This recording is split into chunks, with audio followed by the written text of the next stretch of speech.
Israel ने आज strike किया है रफ़ा में और उसमें 74 लोगों की मौत हो गई है।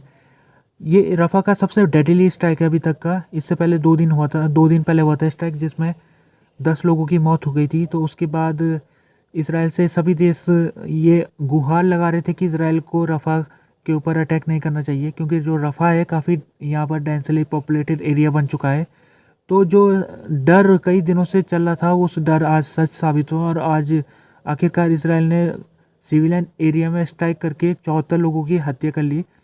तो जो स्ट्राइक हुआ था ये रात के समय हुआ था और ये इसराइल ने स्ट्राइक करने की जो उसकी वजह थी वो ये थी कि वो कवर अप करना चाह रहा था।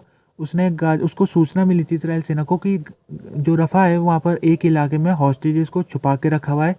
तो इसराइल इन्हीं हॉस्टेजेस को छुड़ाने के लिए वो ऑपरेशन करने वाला था। तो उसी के लिए उसने ऑपरेशन करने के दौरान उसने as a air strike cover के रूप में इस्तेमाल करने की उसने प्लानिंग बनाई, जिसके तहत उसने जैसे ही 1:50 रात के समय उसने जहाँ पर हॉस्टेजेस छुपाए गए थे वहाँ पर वो उसने अपनी सेना भेजी और उसी समय उसने स्ट्राइक की पड़ोस के इलाके में। तो इसराइल का जो प्लान था ये कुछ हद तक सक्सेसफुल हो गया, क्योंकि जो उसको खबर मिली थी वो सही थी। वहाँ पर वाकई में हॉस्टेजेस थे मौजूद और इसराइल इनमें से कुछ हॉस्टेजेस को छुड़ा लिया उसने। 2 हॉस्टेजेस के बारे में खबर मिली है कि इनको इसराइल सेना ने छुड़ा लिया था और इनको अब इसराइल पहुँचा भी दिया गया है। लेकिन जो स्ट्राइक का जो असर है वो सिविलियन लोगों के ऊपर पड़ा, क्योंकि डेंसली पॉपुलेटेड एरिया है। तो स्ट्राइक जहाँ पर उसने हिट किया वहाँ पर लोग वहाँ पर जो वहाँ पर कैंप बने हुए हैं तो वहाँ पर वो रुके हुए थे। तो 74 लोगों की मौत हो गई है। इसराइल की जो प्राइम मिनिस्टर है नेतन्याहू, उन्होंने 2 इजरायली हॉस्टेजेस को जो छुड़ाया गया उसके बारे में तो उन्होंने काफ़ी अपनी सेना को बधाई दी है, लेकिन अभी तक उनका जो 74 लोग मरे उसके बारे में उन्होंने कुछ नहीं कहा है। लेकिन अमेरिका की तरफ से स्टेटमेंट आने लग गया। अमेरिका के 2 डिपार्टमेंट, जो फॉरेन ऑफिस है और दूसरा जो वाइट हाउस है, दोनों तरफ से स्टेटमेंट आने लग गए। तो अमेरिका का कहना ये है कि अमेरिका कहना चाह रहा है कि अभी भी वो इसराइल के साथ खड़ा हो रखा है, क्योंकि अमेरिका के ऊपर बहुत ज़्यादा प्रेशर बन रहा है, क्योंकि इसराइल जो सिविलियन एरिया में अटैक कर रहा है। तो अमेरिका के ऊपर प्रेशर बन रहा है कि इसराइल को रोके। तो अमेरिका ने आज फिर से इसराइल का पक्ष लेते हुए उसने कहा है कि इसराइल के लिए जो अभी सप्लाईज जा रही है उसको अभी बरकरार रखा जाएगा। साथ में अमेरिका ने ये भी कहा है कि वो इसराइल से बार बार कह रहा है कि वो रफ़ा को निशाना न बनाए। कल जो बातचीत हुई थी बाइडन और नेतन्याहू की, उसमें इस बात में जोर रखा गया था कि बाइडन ने कहा था नेतन्याहू से कि आप रफ़ा में ऑफेंसिव ना करें। जो अमेरिका है वो उसने ये भी कहा है कि वो जल्द ही वो कोशिश कर रहे हैं यहाँ पर निगोशिएशन करने की। और उसने कहा है कि कल जो इजिप्ट है वहाँ पर बातचीत होगी, किसी तरीके से निगोशिएशन किया जाए ताकि जो रफ़ा है उसको बचाया जा सके। और अमेरिका ने ये भी कहा है कि इस समय 1 मिलियन लोग रफ़ा में है रुके हुए, तो इसकी जिम्मेदारी इसराइल के पास है। यानी कि इन लोगों की जान की जो जिम्मेदारी है वो इसराइल के पास है। तो इसराइल को यहाँ पर संभल के काम करना पड़ेगा, ये अमेरिका का कहना है। अमेरिका ने ये भी कहा है कि वो इसराइल के साथ खड़ा रहेगा और इसराइल के जो गोल्स है जिसमें वो हमास को डिस्ट्रॉय करना चाहता है, तो अमेरिका उस गोल्स में इसराइल के साथ खड़ा हो रखा है।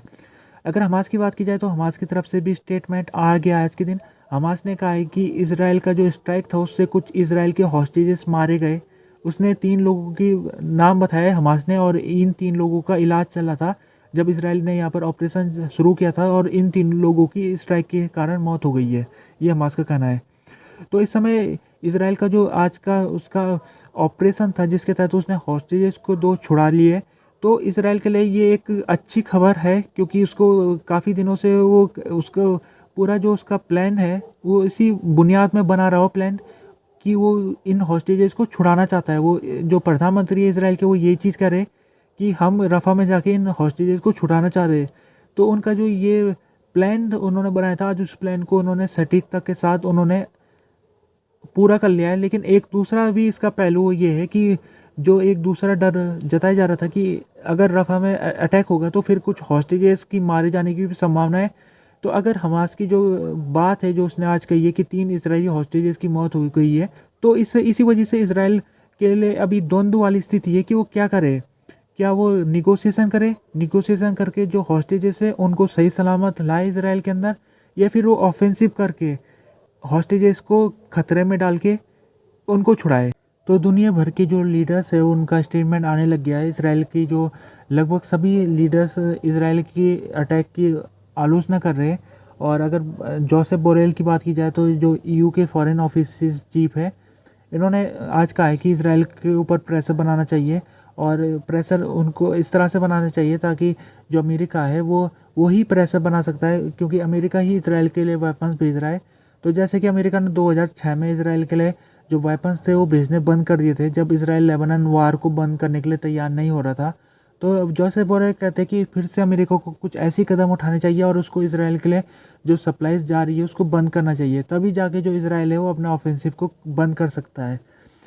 इसके अलावा जो दूसरी एजेंसी है जिसमें यूएन ह्यूमन राइट के जो कमिश्नर है वोल्कर तुर्क, उन्होंने भी स्टेटमेंट जारी किया। उसमें उन्होंने दुनिया से अपील की है कि इसराइल को रोके।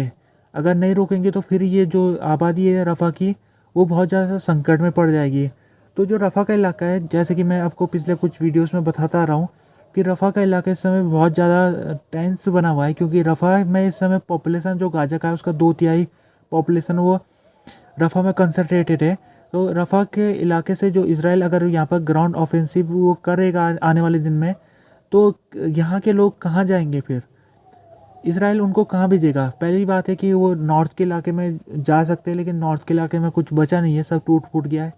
तो अगर वो साउथ की तरफ जाना चाहेंगे तो साउथ की तरफ वो जा नहीं सकते, क्योंकि साउथ की तरफ बॉर्डर आ जाती है इजिप्ट की, और इजिप्ट उनको लेने के लिए तैयार नहीं है। तो इन लोगों के लिए कहीं जाने की व्यवस्था भी नहीं है। तो फिर ये लोग जब अटैक होगा तो इनको अगर ये कहीं जाने की कोशिश करेंगे तो उसमें फिर नहीं जा पाएंगे, और इनको मजबूरन इनको रफ़ा में रहना पड़ेगा। और रफ़ा में रहना पड़ेगा तो फिर जो इसराइल का प्लानिंग अभी तक तो उसमें कोई दिक्कत नहीं थी, क्योंकि वो खान यूनिस में जब उसने अटैक किया तो खान यूनिस से लोग भाग गए थे। जब उसने नॉर्थ गाजा में अटैक किया था तो नॉर्थ गाजा से लोग भाग गए थे। लेकिन रफ़ा की ऐसी स्थिति कि रफ़ा से लोग भाग नहीं सकते। तो फिर यहाँ पर अगर एक भी स्ट्राइक होता है, जैसे आज के दिन खबर मिली है कि एक स्ट्राइक, मात्र एक स्ट्राइक ने 14 लोगों की मौत कर ली थी। तो फिर ऐसी स्ट्राइक अगर डेली होती रहेगी, 10-20 स्ट्राइक एक दिन में भी अगर होती है, तो एक दिन में सैकड़ों हज़ारों लोगों की मौत हो सकती है रफ़ा के अंदर।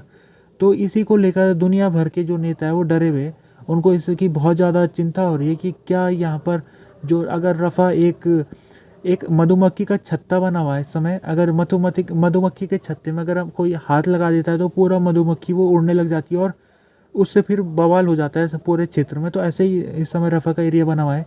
तो क्या अगर इसराइल ऑफेंसिव करेगा तो उस ऑफेंसिव से जो मधुमक्खी के छत्ते में हाथ जैसे डालने वाली बात होगी, उससे क्या होगा कि पड़ोसी देश जो है, जो अभी तक उन्होंने हाथ बांधे हुए अपने, वो अभी तक पूरी तरीके से वो लड़ाई से बच रहे, लेकिन वो तब उनके ऊपर भी फिर इतना प्रेशर आ जाएगा कि उनको भी मजबूरन लड़ाई में कूदना पड़ सकता है।